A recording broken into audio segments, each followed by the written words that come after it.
Hi everyone, Jonathan here with this week's midweek encouragement. And you may remember that I did the first midweek encouragement of this Isaiah series, and I think I pointed out at the time that the first chapter of Isaiah is not the most encouraging passage in the Bible, especially if you're in a field surrounded by threatening cucumbers. By contrast, Isaiah 55, from which Pete preached on Sunday, is the complete opposite. There are almost too many encouragements, and the question becomes, where does one begin? Well, maybe it's the 21st of March 1891, which, as Pete mentioned last Sunday, the 21st of March 2021, was exactly 130 years since the laying of the foundation stone of St James's Mission House, which became St James's Church, and also known as the Echo Building, and maybe we should call it St James's Together Church. I don't know, alternatives in the comment box of this video maybe. You can hear more about that day 130 years ago in a video on the Together Church YouTube channel. But in the meantime, I've been preparing a further video about the dedication service, which happened 6 months later on the 24th of October 1891. And I thought I'd read you an extract from the report which the Torquay Times ran on the 30th of October. It says, "The service was fully choral, the choir of Upton Church being present in strong force and accompanied by Mr. Crowe on the very sweet-toned American organ. They led the musical portions of the service and also rendered with very good effect the anthem, Ho, Everyone That Thirsteth.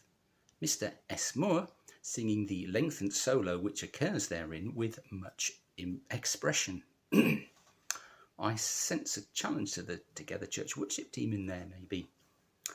And there are a couple of versions of this anthem on YouTube. But it seems appropriate that Isaiah 55 was part of the service as the building began to serve the local community way back in 1891, just as it was the subject of the sermon on this Sunday just past, as Together Church had its first service in that building, albeit live streamed. It's sort of coincidences, or perhaps God instances, that demonstrate to me that God likes details. He's interested in even the smallest things. This actually ties in with a devotional I received last Saturday by email, which I get sent each day from the Institute for Creation Research, and it was entitled The Price of Sparrows. And it was a comment on Matthew 10:29, which says, "Are not 2 sparrows sold for a penny?" Which is really one assarion, which was a Roman coin equal to 1/16 of a denarius, and a denarius was a day's wages at the time. So, if you worked 8 hours a day, 2 sparrows would cost you what you earned in half an hour. Mind you, I suspect in the first century you would have to work probably at least 12 hours a day. So that would be 3/4 of an hour. But the devotion pointed out that sparrows were probably the cheapest food, and yet the verse continues, "But not a single sparrow can fall to the ground without your Father knowing it."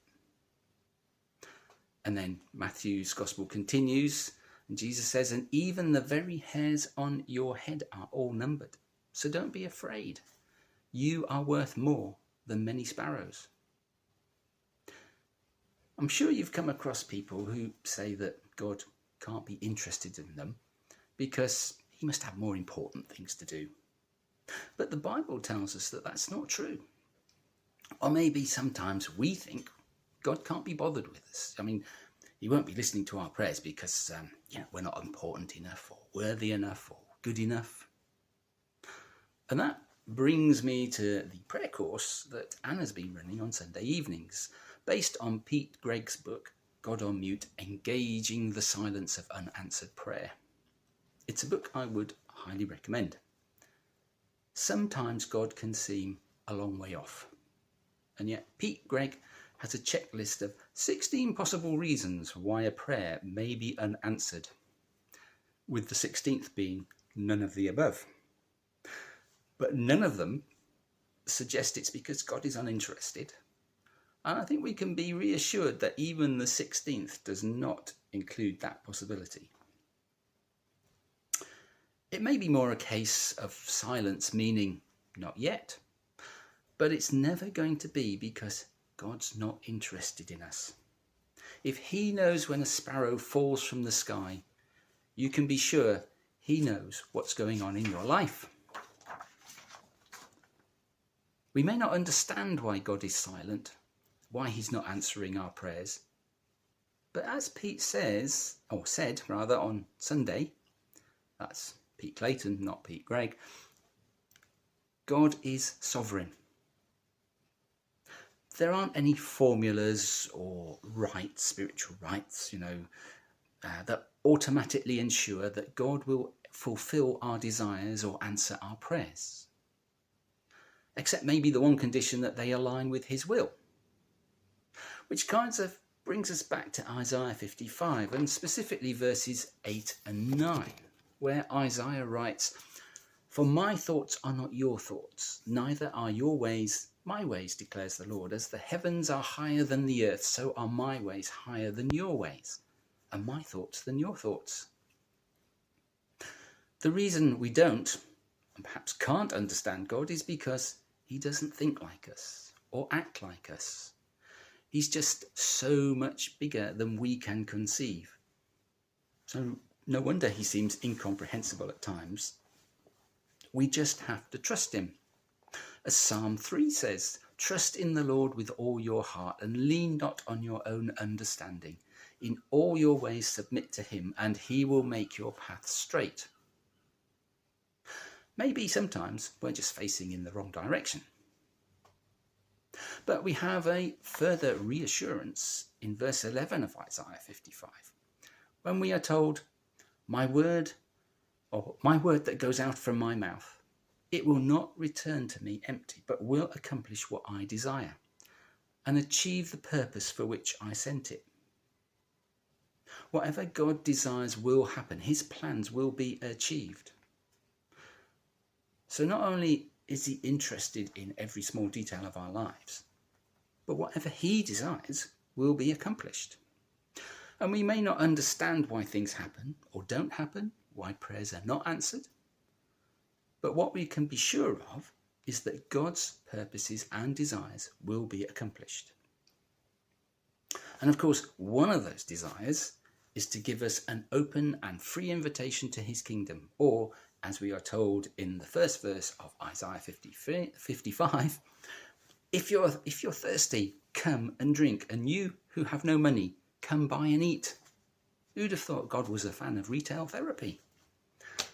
What is more, it's to buy without money, like having a limitless credit card that someone else is responsible for settling.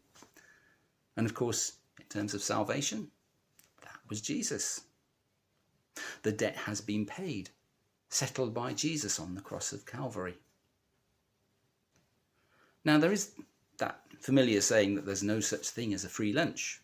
But in fact, Isaiah 55 tells us that there is a free banquet provided by God, which is open to everyone.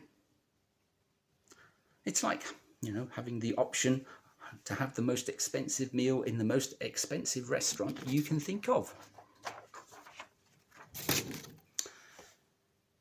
Which of course reminds me of the banquet in Luke 14, when those he initially invited gave excuses for not attending. So the man sent out his servants to invite everyone they could find to the banquet. It's a picture of what our amazing, generous, incomprehensible God is like.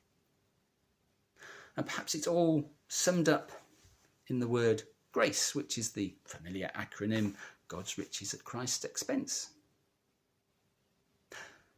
But I think I want to stop there before I get too carried away. As I said, there are almost too many encouragements found in this chapter. I mean, there are still the hills and mountains singing, the trees clapping, and joy and peace that I haven't touched on. We may not understand God, but we can know that he is interested in every detail of our lives, and we can trust that his purposes will be accomplished, and his purposes for us will be accomplished. And perhaps I'd finish by encouraging maybe you to read Isaiah 55 today and just let the implications of what that chapter is saying sink into your heart and mind. So I just want to finish by praying. Thank you, Father God, for encouraging passages like Isaiah 55. Thank you that even though we cannot understand you, we cannot comprehend you, we can trust you, that you love us, that even when we think you're not there, you really are. Thank you for your grace. Thank you for your love. Just thank you. Amen.